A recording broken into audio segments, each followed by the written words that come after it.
우리가 초등교육, 중등교육, 고등교육을 받는 이 과정을 생각해 보면 처음에는 쉬웠다가 점점 어려워지는 것이 보통입니다. 처음에는 기초적인 것을 가르치다가 서서히 어려워지는 겁니다. 누구나 이러한 교육 과정을 따릅니다. 이러한 교육 과정을 따르지 않으면 오히려 역효과가 나기 때문입니다. 한 20년 전쯤에 TV를 보니까 한 아이가 정신분열을 앓고서 사람들을 보면 소리치고 뛰어다니는 장면을 본 적이 있습니다. 이 아이가 왜 이렇게 되었는지 인터뷰를 하는데 어머니가 아직 초등학교에 들어가지 않은 아이에게 무리하게 졸기 교육을 시켜서 스트레스로 정신질환이 왔다는 그런 이야기였습니다. 무엇이든지 서서히 해야 돼요. 너무 급하게 하다 보면 탈이 납니다. 이 사람들의 수준이라는 것이 있기 때문에 그 수준을 맞춰줘야 하는 겁니다. 감당하기 힘든 것을 주면 사람들에겐 분명히 부작용이 옵니다. 이건 교육과정뿐만 아니라 그 사람이 수준에 맞게 좋은 것도 줘야 하는 겁니다. 만약에 초등학교 학생에게 1,000만 원짜리 백지 수표를 줬다고 생각해 보면은 이것이 아이에게 이득이 되겠습니까? 오히려 이 아이의 가치관을 망치고 이 아이의 인생을 망치는 그러한 불행의 씨앗이 되지 않겠습니까? 이 아이는 돈의 가치가 무엇인지 모르고 클 가능성이 굉장히 커요. 제대로 된 가치관을 정립을 할 수가 없는 겁니다. 이건 어른들도 마찬가지입니다. 우리는 모두 성인입니다. 모든 것을 알아서 감당하고 책임을 질 만한 나이입니다. 하지만 정말 우리가 그런 것을 다 감당을 할 수 있습니까? 이 로또에 당첨되는 사람들은 크게 두 종류로 나뉜다고 합니다. 로또에 당첨돼서 기뻐하지 않는 사람들은 없어요. 그런데 당첨된 그 이후로 두 부류의 사람이 나눈다는 거예요. 어떤 사람은 로또에 당첨이 되면 이제 그 돈을 계획이 없이 막 써버린다고 합니다. 전에는 사보지 못했던 집과 땅과 자동차, 유용문화를 즐기는데 이 여흥이 없는 겁니다. 그러나 몇십억이나 되는 그 많은 돈이 몇 년 되지 않아 정말 모두 사라지고 맙니다. 그 몇십억이나 되는 돈이 한 몇 년 새 사라져 버리고 마는 거예요. 그리고 또한 많은 돈을 가지다 보니 자신의 배우자와 가족과 연락을 끊고 지내서 이혼을 하고 가족과 연을 끊어버리는 일이 생기게 됩니다.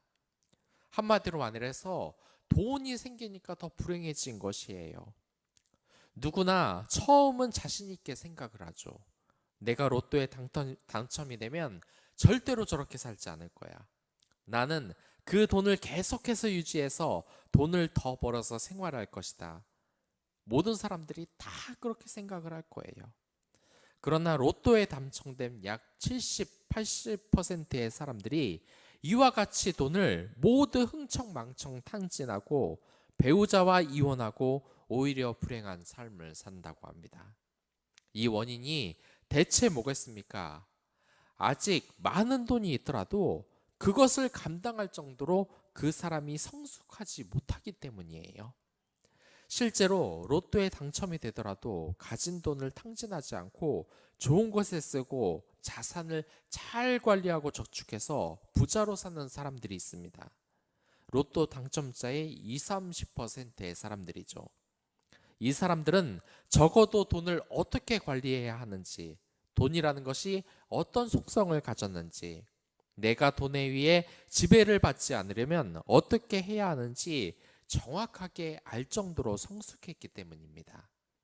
우리는 하나님의 복에 대해서 생각해야 할 부분이 바로 이러한 것이에요. 나에게 커다란 행복을 왜 주시지 않느냐고 원망하는 사람들이 있습니다. 하지만 잘 살펴보십시오. 그 원인은 어쩌면 내 자신에게 있을지도 모르기 때문입니다. 지금 사업에서 대성공을 하고 많은 것을 주는 것은 우리가 로또에 당첨이 되더라도 그 돈을 현명하게 쓸 만큼 성숙하지 않기 때문입니다. 그래서 이러한 것을 늘 오해하는 성도들이 있습니다. 물질을 달라는 기도를 하나님께 하지 말라. 그것은 세상적인 기도다. 그러나 절대 그렇지는 않습니다. 물질을 달라는 기도를 해도 괜찮습니다. 왜? 어느 정도의 물질이 없으면 우리가 생활을 할 수가 없잖아요. 돈이 없으면 생활이 불가능하잖아요. 교회에서 헌금을 받는다고 비난을 하는데 또 교회가 물질이 필요한 것은 어느 정도 사실입니다. 없으면 안 되는 것이죠. 다만 돈의 노예가 되면 안 되는 것이죠. 결국 이 물질이라는 것도 우리의 마음이 얼마나 성숙했는지가 문제지 돈 그 자체는 아무런 문제가 없는 겁니다. 내가 물질을 가지면 현명하게 잘 쓰는 그리스도인인지 아니면 그냥 막 써대다가 오히려 불행해질 성숙치 못한 그리스도인인지 우리 자신이 생각을 해야 되는 겁니다. 내가 하나님의 복을 어마어마하게 받고 또한 물질적인 축복을 어마어마하게 받는더라도 그게 내가 그것을 받을 만한 그릇이 되는지 그만큼 성숙한 그리스도인인지를 생각해야 되는 겁니다. 이 세상도 그렇지 않습니까? 이 세상은 비록 느린 속도일지라도 계속 발전을 해요. 10년 전에 세상에 발표된 컴퓨터보다 지금 세상에 발표되는 컴퓨터가 더 좋은 것이죠. 작년 하반기에는 아이폰 12가 나왔어요. 그런데 올해 누가 286 컴퓨터나 삐삐를 내놓겠습니까? 점점 발전적인 방향으로 가는 겁니다. 아주 서서히 처음에는 안 좋은 것이었다가 점점 좋은 것으로 발전을 해나가는 것이 이 세상의 이치인 것입니다. 이 하나님의 언약이라는 것도 그렇습니다. 하나님의 언약은 성경을 읽어보면 정말 많이 나와요. 먼저 아담과 한 최초의 언약이 있죠. 그리고 그 다음에 노아와 맺은 언약이 있습니다. 그 다음은 아브라함과 맺은 언약이 있고요. 그 다음은 오늘 본문이 시내산 언약, 그 다음에는 다윗 언약 등으로 계속해서 이어집니다.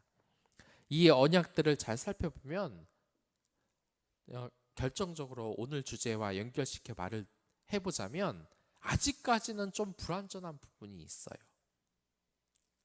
그래서 이 뒤에 있는 언약은 언제나 앞에 있는 언약보다 언약을 능가하는 성질을 가지고 있습니다.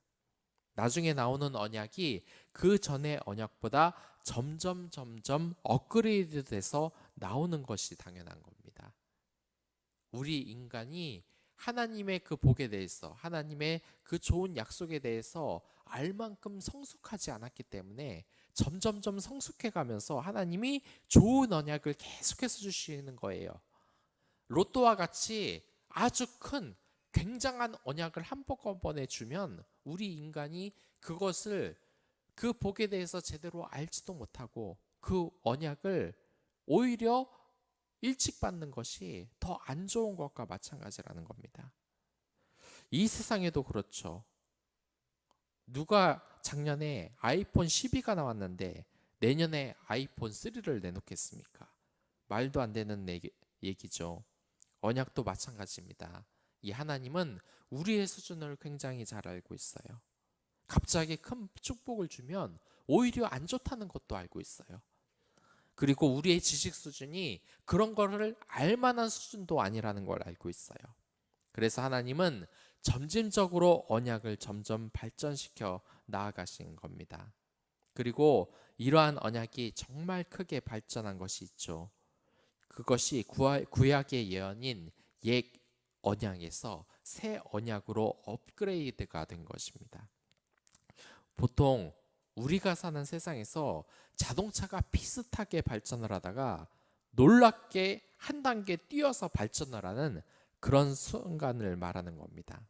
그러니까 옛날에는 차가 마차로서 막 이렇게 기술이 발전하면서 이 계속해서 조금씩 업그레이드가 되지 않았습니까? 바퀴가 달리고 또한 마차를 만드는 재질이 더 좋아지고 그러다가 갑자기 놀랍게 발전하는 순간이 있어요. 이 마차에서 말이 빠지고 자동으로 가는 차가 개발되는 것. 이렇게 조금씩 업그레이드 되는 것, 마차가 조금씩 업그레이드 되는 것이 구약 언약의 발전하는 것이라면, 갑자기 이제 마차가 빠지고 날아다니는 자동차가 개발이 됐다. 이것은 구약의 옛 언약에서 신약의 새 언약으로 대폭적으로 업그레이드가 된 것입니다. 그래서 구약의 언약들은 조금씩 발전을 합니다. 그러나 이 옛 언약에서 새 언약으로 발전이 된다면 그 발전 정도는 정말 말을 할 수 없을 정도로 어마어마한 격차가 생겨요. 구약에 몇 가지 언약이 있는데 그것을 상징하는 것이 바로 모세의 얼굴이 피부에 광채가 난 것이에요. 정말 놀라운 일입니다. 모세에게 율법을 수여할 때 하나님의 영광으로 모세의 얼굴에서 빛이 난 것이에요. 이것은 구약 시대의 언약이 거룩하다는 것을 상징하는 것이에요. 이 얼굴이 빛난 사건은 옛 언약의 영광을 상징하는 것입니다. 그리고 바울은 새 언약을 설명할 때 옛 언약에 대해서 이야기를 합니다. 새 언약과 옛 언약을 비교하는 것이죠. 바울은 말하기를 옛 언약, 그러니까 모세의 얼굴이 빛나는 때가 있었다고 합니다. 그리고 영광이 정말 충만했다고요. 그러나 비교를 하는데 이 옛 언약을 새 언약과 비교해 보자면 옛 언약은 보잘것없는 것이라고 이야기를 합니다. 그러니까 이러한 것이에요. 하나님에 대한 그 약속은 갈수록 좋아져요. 우리가 하나님의 말씀을 알고 점점점 성숙함에 따라서 우리의 그 받는 축복도 점점 좋아진다는 겁니다. 여러분들, 이 인생을 살아가면서 정말 그렇지 않습니까? 이 옛 언약으로 그 하나님의 그 모세의 얼굴이 빛난 것처럼 우리도 하나님과 가까이 지내다 보면 이러한 영광스러움이 계속해서 오게 돼요. 하지만 모세는 그 얼굴에 수건을 덮었습니다. 이것이 무엇을 상징하는 것일까요?